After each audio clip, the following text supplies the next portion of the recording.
उपसमिती आहे, मंत्रिमंडळाची उपसमिती जी आहे तिच्यासमोर काही सूचना ठेवल्या जातात, ज्यामध्ये बीडच्या तिथल्या आमदारांनी ज्यांच्याकडे शेती आहे त्यांना कुणबी ग्राह्य धरून ओबीसी मध्ये त्यांचा समावेश करावा, आरक्षण द्यावं, अशा स्वरूपाची एक नवी मागणी केली. आणि या इथे आमदारांची मागणी केली काय म्हणजे कायदा बाजूला आणि संविधान बाजूला ठेवलं जात नाही. हे संविधान आहे, हे कायदा आहे, त्या कायद्याप्रमाणेच होईल. उद्या कोणी म्हणेल की मला इथे मला दलित समाजात टाका आणि त्यांचे मला हे द्या, नाही म्हणणार आम्हाला. तसं शेतकरी ज्या ब्राह्मणांच्या सुद्धा शेती आहेत, सगळ्यांच्याच शेती आहेत. त्यामुळे शेतकरी म्हणजे काही हे असं नाही. आणि हे सांगितलं ना त्यांनी, हायकोर्टाने सुद्धा सांगितलं की होणार नाही, हे असं नाही शक्य. आणखीन काय आमदारांच्या मागण्या आणि आमदार आणि जरी अधिवेशनात जरी एकमुखी ठराव केला तरी ते होत नाही आहे. कसं करणार तो? त्याचा जो नियम आहे रस्ता त्याच रस्त्याने जावं लागेल. आणि ते चुकीचं झालं तर कोर्टात ताबडतोब ते जाणार, खलास होणार, संपणार. तेच तर मुख्यमंत्री सुद्धा म्हणाले की चुकीचं काय केलं तर दुसऱ्या दिवशी संपेल. ते ज्या पद्धतीने आंदोलकांचं वर्तन आहे त्या बाबतीत अनेक प्रश्न निर्माण झालेले आहेत. हा सगळा प्रकार मुंबई हायकोर्टात गेला. हायकोर्टाचंही असं म्हणणं आहे की हे आंदोलन आता हाताबाहेर जात आहे. कुठेतरी सरकार हतबल होतंय का या सगळ्या गोष्टींपुढे? ज्या पद्धतीनं मुंबईतील रस्ते बंद होणं असेल किंवा सीएसएमटी स्थानकाचा सगळा परिसर कॅप्चर झालेला आहे. हायकोर्टात सुनावणी सुरू असताना मुंबई हायकोर्टाला पुढे आंदोलकांचा घेराव होता.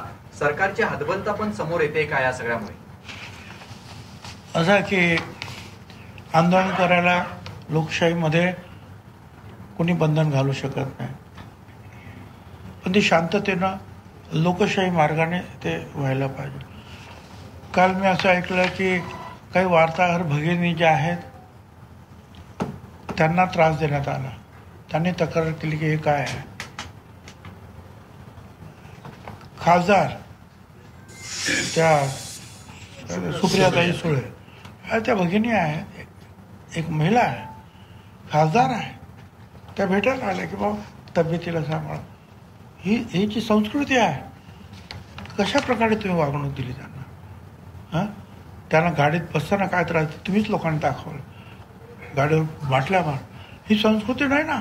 आपण छत्रपती शिवाजी महाराजांचं नाव घेतो आणि महिलांना अशी वागणूक देणार आहोत. मग ते वार्ताहर असतील नाही तो खासदार असतील, आम्ही त्याचा निषेध करतो. हे बरोबर नाही. तर हे जे सगळं जे आहे तुम्ही नियमामध्ये जे काय करायचं ते करा. अदरवाईज कोर्ट आणि गव्हर्नमेंट का बघतील काय करायचं ते. आरक्षणाचा विषय न्यायप्रविष्ट असताना आंदोलनाला परवानगी देण्यात आली, त्याच्यानंतर त्याच्यामध्ये मुदत वाढ करण्यात आली. सरकारला याचा अंदाजा नव्हता का की सगळे आंदोलक जर मुंबईत आले तर मुंबईमध्ये काय परिस्थिती निर्माण होईल, संपूर्ण परिस्थिती कायद्याच्या हाताबाहेर झाल्याचं? असं आहे ना की ती परवानगी का कोणी दिलं हे काही मला काही कल्पना नाही. पण मी मगाशी सांगितलं की सर्वसाधारणपणे मग कोणाला आंदोलन करायचं आहे तर ती शांततेनं करावं. आणि त्याने लिहून दिलं आम्ही शांततेत करू, आम्ही आतमध्ये हे सगळं करू.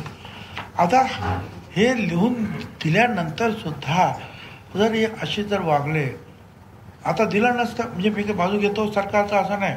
मी आज इथे ओबीसीचा एक कार्यकर्ता म्हणून बसलेलो आहे, पण नसतं दिलं तर बघा आमचं आंदोलन तर मुंबईत येऊन देऊ शकत नाही का नाही असं सर टीका झाली असते. म्हणून कदाचित त्याने ते दिलं असेल, पण ते लिहून घेतलं होतं ना त्यांच्याकडून. आणि असं करणार अशी अपेक्षा तुम्हालाही नव्हती, आम्हालाही नव्हती ना, कुणाला नव्हती अशी अपेक्षा की असं होईल काहीतरी, असं करतील.